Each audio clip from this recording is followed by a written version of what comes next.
So, can ChatGPT write our scripts for us in filmmaking? One thing that's pretty hard for me as a 15-year-old content creator and filmmaker is when you're trying to write and film, it feels like an English class because all the time in high school we have to write essays and do a bunch of things for English. I don't want to do the same things that I'm doing in English at home. So writing scripts and following the scripts has always been a challenge. But what about using ChatGPT to create a script for us and then make a short film based off of that script? So let's go into the ChatGPT here and let's just start with a basic search. Let's start with one person short film. Script outside. Let's just give it a couple words. Just let it kind of go abroad and find something that it thinks will work.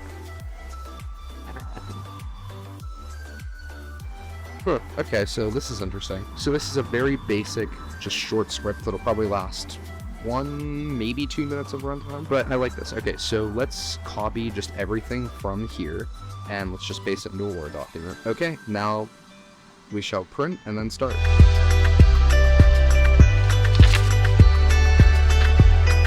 Okay, perfect. So now we have our script, which is right here. So now let's start packing here. By the way, I'm using automatic mode just to record while I'm doing this vlogging style, so I'm sure it won't come out perfect because automatic isn't always like the best thing to use. But okay, let's grab a DJI bag because I don't know where my camera bag went. So we use this DJI bag and then let's see here.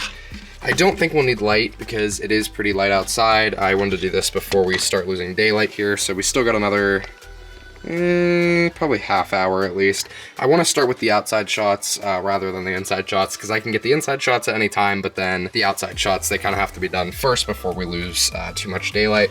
Okay, so I'm not going to take this lens with me because this is an all manual lens, so I don't really think we're going to need that. I'll need both of these. I won't need the body cap. I'll take an extra battery. And then, of course, I'll have to grab my other lens, which I don't know where it's at. Okay, here's the other lens. So this has a variable ND filter on it. This is the Sony 18 to 105 millimeter power zoom lens, which is super, super, super nice. I use this all the time for, main shooting. And then I use this lens, which I'm currently filming on for like vlogging style types of videos because it has a little bit of a higher aperture. This will go to 4, and then this vlogging lens will go to 3.5, and then my manual will kind of open up to 1.2 here. But I try not to use the 1.2 too much because this is an all manual lens, but we have enough daylight outside to be okay with the 4, so we'll use this with the ND filter since we're gonna be filming outside. That way I don't have to adjust my aperture too much. And then yeah, let's throw it all into the DJI bag.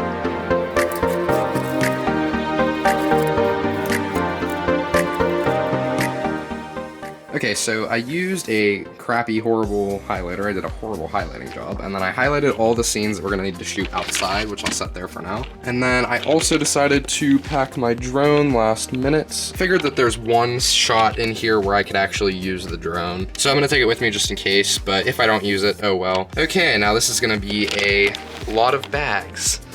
So this is gonna be very nice. I hope you can see my face. I didn't flip the screen out. Okay, so I'm gonna grab both bags, flip the batteries over, and put this camera in the other bag, and then, yeah, we'll get going. I think I'm going to try to shoot most of my shots probably facing this way so that I can get as much natural light into the aperture of 4 lens as possible. And then I'll probably start somewhere, probably back there where the benches are. Yeah. Okay, I like that plan.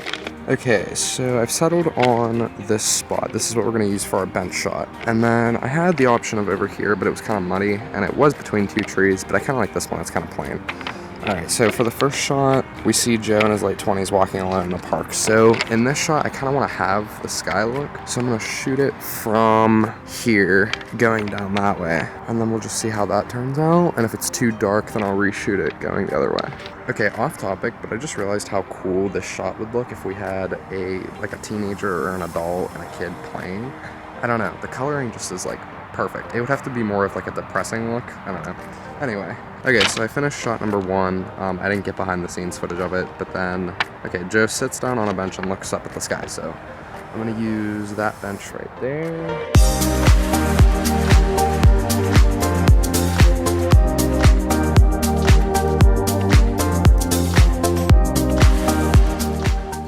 So I'm shooting this in S-Log3 for color grading later on. But so far what I did is I went over and I got a picture, or I got a video of Joe sitting down at the bench, and then I did an extra shot where when Joe looks up at the sky, it's an extreme close-up of his face. So we have that to mess around with, and then we have, okay, so he takes a deep breath and closes his eyes. So what I'll do for this one is I'm gonna put the tripod straight ahead and zoomed in just a little bit, not an extreme close-up shot, but just a little bit, just to get that oomph, like just, you know, and then I'll probably voice over the deep breath in. I mean, there's gonna be another voiceover playing over top anyway, but yeah, okay, let's do that.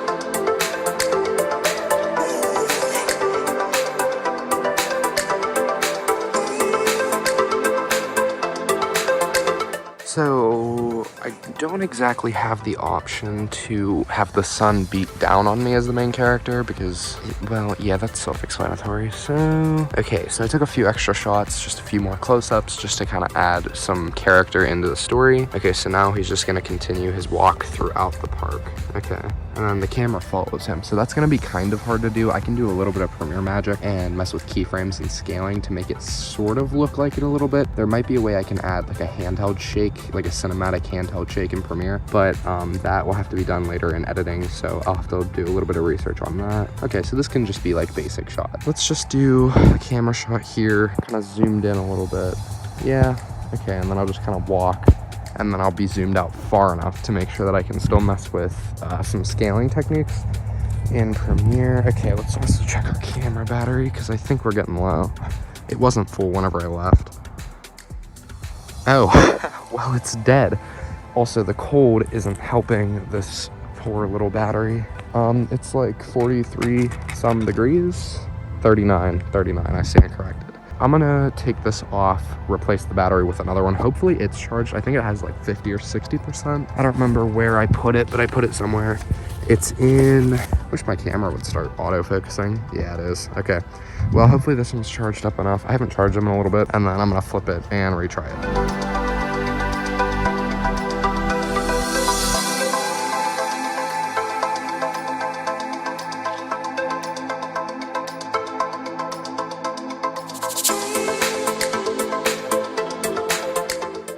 Yeah, I also kind of forgot I was oh boy, I look dark and gray. Okay. My camera's having an issue with autofocusing for whatever reason. It doesn't seem to be happening like too badly now, but before it was. So for a couple of those scenes I was in manual focus and I did not realize that. But you see this scene behind me? Yeah, I want to capture that before I continue, because I don't want to lose too much of my daylight. So I'm gonna go ahead and grab the Mini 2 and then just grab like a couple like low scenes, just kind of, you know, to showcase what I was looking at necessarily in the sky. So yeah, let's go. My hands are slowly starting to freeze up a little bit. I'm just kind of waiting for it now. Okay, so it's letting me know that we're good to go. I'm gonna go ahead and switch it into video. Okay, let's see what we can get here. Sorry about the background noise, there's not much I can do about it. Okay, so I'm just gonna go up. She's right there in the sky. I don't even know. Yep, there she is. Okay. So let's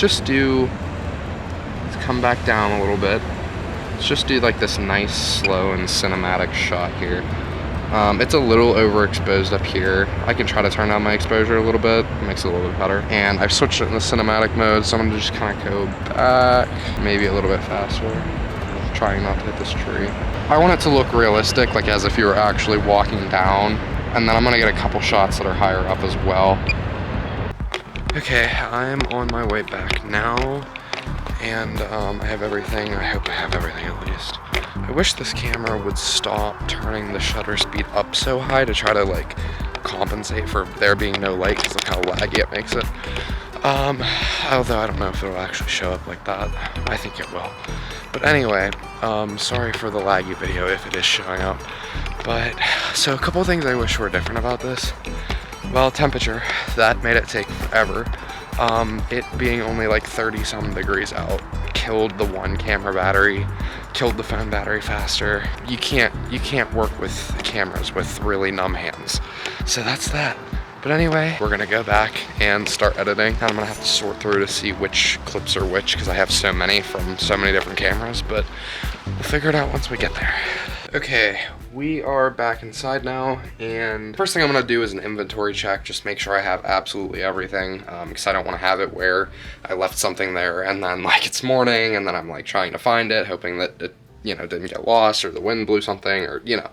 So that's the first thing I'm gonna do, and then after that, I'm gonna take out this SD card, which only has 10 minutes left now at this point. Oh yeah, back to the other thing. My second thing that I wish was different was I wish I had somebody with me. I'm carrying a lot of expensive equipment, and there's 2 bags and a whole tripod, and it's just a lot to kind of keep in your little bubble. You know, you don't want to wander too far away from it. It's just hard to have so many things that you're trying to set up and do and only have one person, and then kind of look away from your bags and things for a little bit just to kind of get everything set up. Hopefully in like 3 or 4 weeks, like a month or so maybe, I can try this again in warmer weather and probably have a second person with me. My only issue is that I don't really have a lot of friends that are really interested in like film and things like that. I mean, I do have one that is, we took a film class together, so I'll probably invite him along and I'm sure he would say yes to that and we could possibly do this again, but I have to see how this goes first anyways. So without further ado, inventory check and then let's get editing.